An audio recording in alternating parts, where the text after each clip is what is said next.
Halo Balakala, jaga budaya. Jumpa lagi dengan aku, Ganesandra, si arkeolog indie di Kitab Kala. Kali ini kita akan bahas sosok yang terkenal di zaman Majapahit. Bahkan saking terkenal namanya, di zaman kita ini, dia mengalahkan kepopuleran para raja-raja Majapahit, bahkan raja-raja sebelumnya. Siapa lagi kalau bukan Mahapatih Gajah Mada? Ya, kalau ada yang bertanya kenapa Gajah Mada bisa sepopuler itu di zaman sekarang, kalian bisa cek video yang ini nih. Ya, intinya tidak terlepas dari peran Muhammad Yamin pada zaman kemerdekaan yang menulis buku tentang Gajah Mada. Nah, apakah kamu tahu bagaimana seorang Gajah Mada ini yang tadinya hanya rakyat biasa, lalu jadi prajurit biasa, tiba-tiba memiliki perjalanan epik yang membuatnya akhirnya di zaman Hayam Wuruk menjadi Mahapatih. Tentu ada peristiwa yang mengawali sehingga Gajah Mada yang tadinya seorang prajurit menjadi patih dan akhirnya menjadi Mahapatih. Bahkan nama dia yang tidak memiliki darah bangsawan, nama Gajah Mada ditulis atau tertulis di prasasti dan kidung atau naskah-naskah kuno. Sebuah hal yang unik karena penyebutan nama terutama dalam prasasti umumnya hanya diisi oleh nama-nama raja atau pejabat daerah setempat.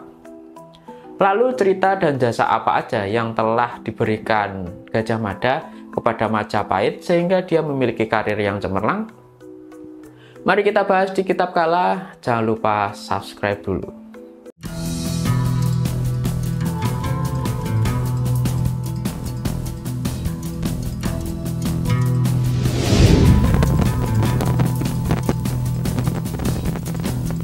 Patih Gajah Mada adalah salah satu tokoh yang paling berpengaruh dalam sejarah Nusantara. Kisahnya penuh dengan dedikasi, keberanian, dan keserdikan yang membuatnya dikenang sebagai simbol kepahlawanan. Salah satu peristiwa yang menonjol adalah saat dia menyelamatkan Raja Jayanegara dari ancaman kudeta yang dilakukan oleh para Dharmaputra. Kita kenalan dulu sama Raja Jayanegara ya. Jadi Raja Jayanegara adalah raja kedua Majapahit yang memerintah setelah Raden Wijaya, pendiri kerajaan Majapahit. Dia lahir dari pernikahan Raden Wijaya dengan Darapeta, putri dari kerajaan Melayu. Jayanegara dikenal sebagai sosok yang kurang tegas dalam memimpin. Pemerintahannya diwarnai dengan berbagai konflik internal dan perebutan kekuasaan di antara para bangsawan. Meski begitu, Raja Jayanegara adalah simbol kesinambungan kekuasaan Majapahit di tengah gejolak politik. Pada masa Raja Jayanegara, situasi politik di Majapahit sangat labil. Konflik internal sering muncul, dipicu oleh ambisi para pejabat istana dan ketegangan ini di antara para bangsawan semakin meluas. Dharmaputra, kelompok elit prajurit kerajaan yang seharusnya menjadi pelindung kerajaan, justru menjadi ancaman besar. Mereka bersekongkol untuk menggulingkan Raja Jayanegara dengan melakukan kudeta yang terencana. Sebelum lanjut tentang Jayanegara, aku akan bahas tentang Gajah Mada dulu. Nah, dia adalah seorang pemuda cerdas dari kalangan biasa. Mulai karirnya sebagai bekel atau pemimpin kecil di kerajaan Majapahit. Ya, pemimpin kecil dari sebuah prajurit gitulah. Ia dikenal karena memiliki kecerdasan, keberanian, dan loyalitas yang luar biasa. Dalam berbagai kesempatan, Gajah Mada menunjukkan kemampuan strateginya yang membuatnya dipercaya oleh banyak pihak di kerajaan, terutama kerajaan Majapahit ya. Namun pada masa awal karirnya, dia masih harus membuktikan dirinya di tengah intrik istana.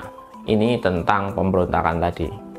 Menurut catatan dalam kitab Pararaton dan Negara Kertagama, para Dharmaputra berhasil menduduki ibu kota kerajaan dalam waktu singkat. Situasi menjadi kritis dan nyawa Raja Jayanegara berada dalam bahaya. Para pengawal istana tidak mampu menahan laju pemberontakan. Dalam kekacauan ini, Gajah Mada, seorang prajurit muda yang saat itu masih menjabat sebagai bekel, tampil sebagai penyelamat yang tangguh dan penuh dedikasi. Gajah Mada menyadari bahwa keselamatan raja adalah prioritas utama. Tanpa pemimpin, kerajaan Majapahit akan jatuh ke dalam kekacauan yang lebih besar. Bisa dibayangkan ketika kerajaan tiba-tiba kehilangan rajanya, tidak mungkin dan tidak mustahil kalau justru perebutan kekuasaan akan semakin besar. Karena itu ia segera menyusun rencana untuk menyelamatkan Raja Jayanegara. Dalam situasi genting, Gajah Mada menunjukkan kecerdikannya dengan mengatur strategi keselamatan atau penyelamatan yang cepat dan efektif. Diceritakan Gajah Mada memimpin kelompok kecil prajurit yang masih setia kepada raja. Mereka menyelinap masuk ke istana yang telah dikuasai oleh para pemberontak. Dalam operasi yang berisiko tinggi, Gajah Mada berhasil membawa Raja Jayanegara keluar dari istana melalui jalur rahasia. Dengan cermat dan akurat, Gajah Mada memastikan bahwa perjalanan melalui lorong ini berlangsung tanpa hambatan, meski ancaman dari pemberontak sangat besar. Setelah berhasil keluar dari istana, Gajah Mada membawa Raja Jayanegara ke tempat persembunyian yang aman. Sebelum memikirkan perlawanan balik kepada para Dharma Wangsa, Gajah Mada memastikan orang-orang yang masih loyal dengan raja masih ada. Bahkan tersiar kabar bahwa Raja Jayanegara telah terbunuh saat pemberontakan. Karena itu, saat melihat orang-orang di persembunyian bersedih karena berita tadi, Gajah Mada meyakinkan bahwa Jayanegara masih hidup. Dan dia meminta sumpah setia pada orang-orang itu, sehingga orang-orang itu mau membantu dalam perlawanan balik kepada Dharma Wangsa. Oke, sebelum lanjut videonya, tolong subscribe YouTube Kitab Kala untuk yang belum subscribe, dan tolong like video ini buat yang sudah subscribe. Sip, mari lanjut videonya. Tempat persembunyian Raja Jayanegara ini jauh dari jangkauan para pemberontak dan dijaga dengan ketat oleh prajurit-prajurit yang loyal tadi. Selama dalam persembunyian, Gajah Mada terus memantau perkembangan situasi di ibu kota Majapahit. Ia menyusun strategi untuk merebut kembali kendali atas kerajaan.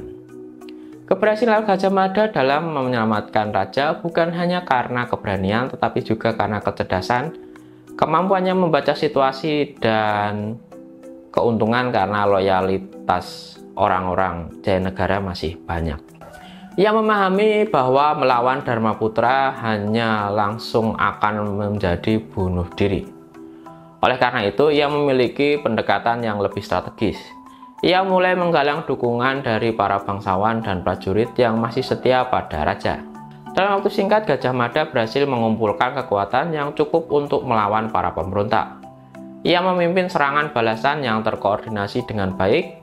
Dalam pertempuran sengit, pasukan yang dipimpin oleh Gajah Mada berhasil mengalahkan para Dharmaputra dan menyerebut kembali ibu kota. Kudeta berhasil digagalkan dan Raja Jayanegara dapat kembali memerintah.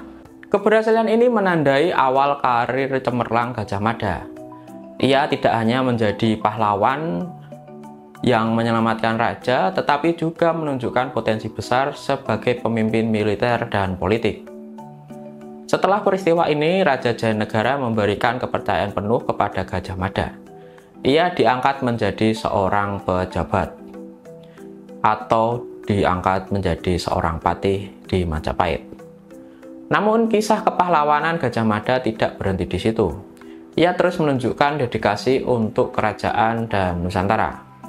Salah satu bukti paling terkenal dari tekadnya adalah Sumpah Palapa, di mana ia berjanji untuk tidak menikmati kenikmatan duniawi sebelum berhasil menyatukan seluruh Nusantara di bawah Panji Majapahit.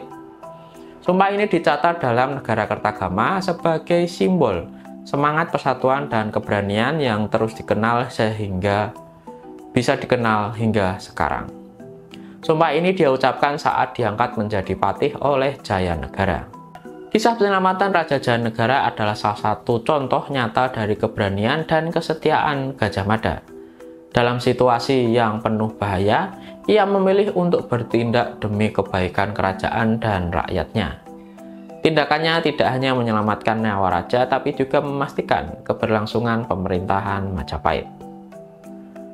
Mungkin jika pemberontakan tetap dibiarkan, Gajah Mada tidak akan punya kesempatan untuk membawa Majapahit ke era keemasannya bersama Hayam Wuruk nanti. Selain itu, peristiwa yang juga menunjukkan pentingnya kepemimpinan yang berani dan visioner. Gajah Mada tidak hanya berani menghadapi resiko, tetapi juga mampu memimpin dan menginspirasi orang lain untuk berjuang demi tujuan bersama.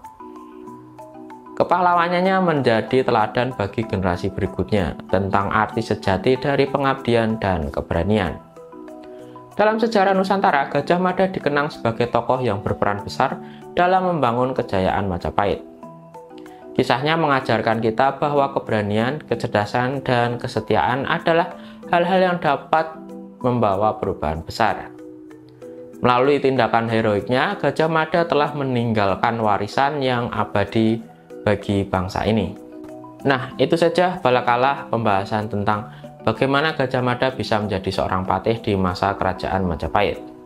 Kalau ada cerita atau sejarah yang ingin kamu bahas, bisa tulis di kolom komentar. Aku Ganesh Chandra, arkeolog Indie, undur diri. Sampai jumpa dan terima kasih.